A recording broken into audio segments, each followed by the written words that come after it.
Hi guys, and welcome to my YouTube channel. So today we are going to talk about how you can help a learner to be fluent in English. Sometimes it's a bit challenging when you're teaching learners to be fluent in English as their second or even their third language. So there are some fun activities that we are going to talk about which you can engage the learners in. The first one, we call it the continuing story.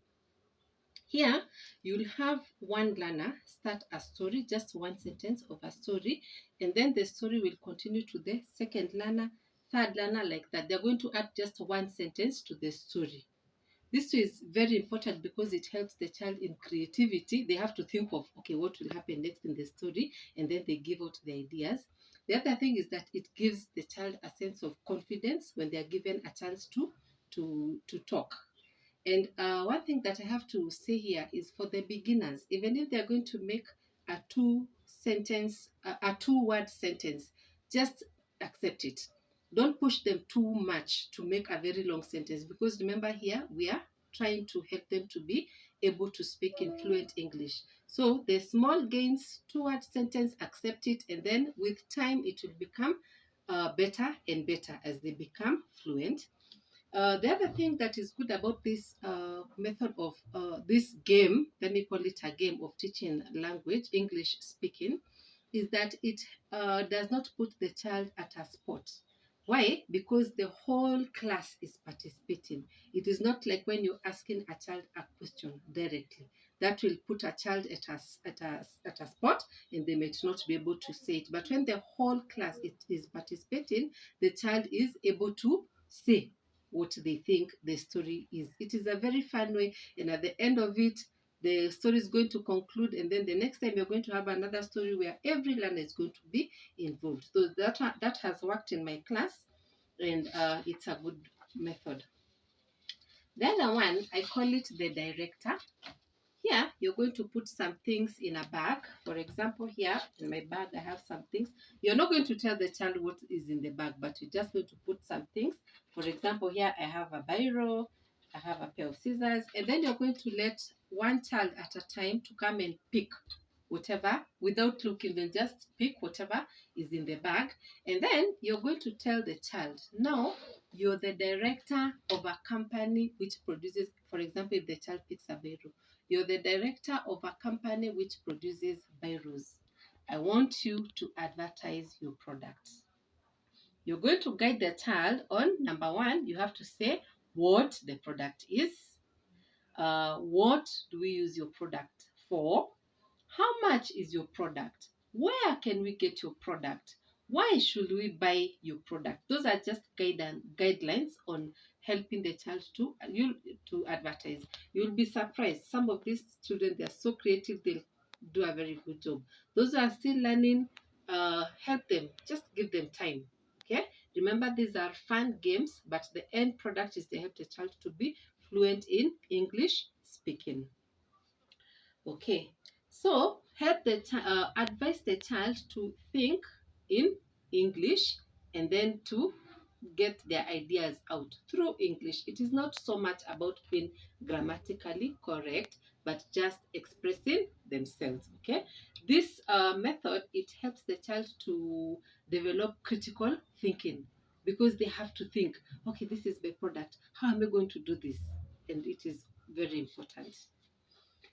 So you can, examples of things that you can put maybe in your bag, you can put things like pens, rubbers, shoe, socks, chalk, anything in your class, okay?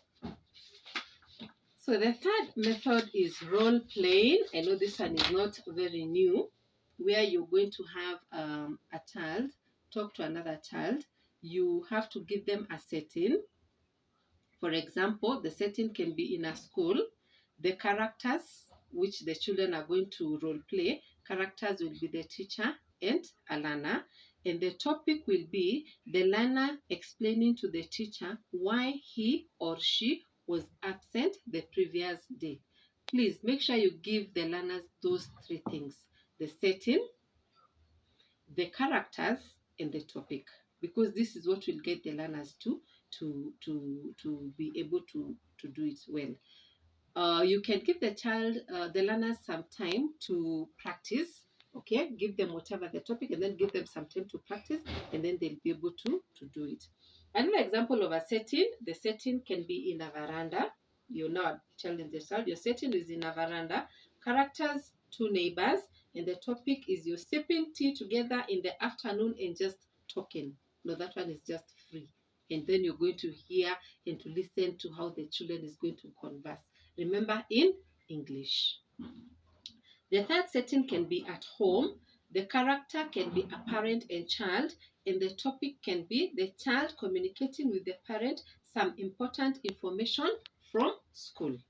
Then you're going to listen and to just observe and to give them an opportunity to learn how to be fluent in English speaking. The other activity, I call it my 2 minutes. My 2 minutes. This is where you're going to have some cards, put them in a bag again, and then the child is going to come and pick a card. The child is going, you're going to give the child 2 minutes to talk about whatever they have picked. Okay, for beginners you can give them time, you can even give them pick them today and then tomorrow they are going to talk about it. But for those who are advanced, you can just give them 2 minutes preparation and then they're going to talk about it. Okay, so examples of cards of you can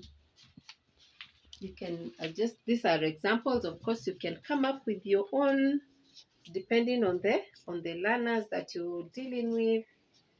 Okay, these are good motivational things. A child has picked like best friends, then you give them friends, then you give them 2 minutes to talk about it. Remember to have a timer. Make sure you have a timer and make sure that you were telling the child that you're going to talk about this for 2 minutes. That one is going to help the child to release the tension, because if you just tell them, okay, I want you to talk about this, the child is going to be in a lot of tension. They don't know how long they're supposed to take, what they're supposed to say. So make sure that you get the children, tell them, I'm giving you 2 minutes, just talk about this.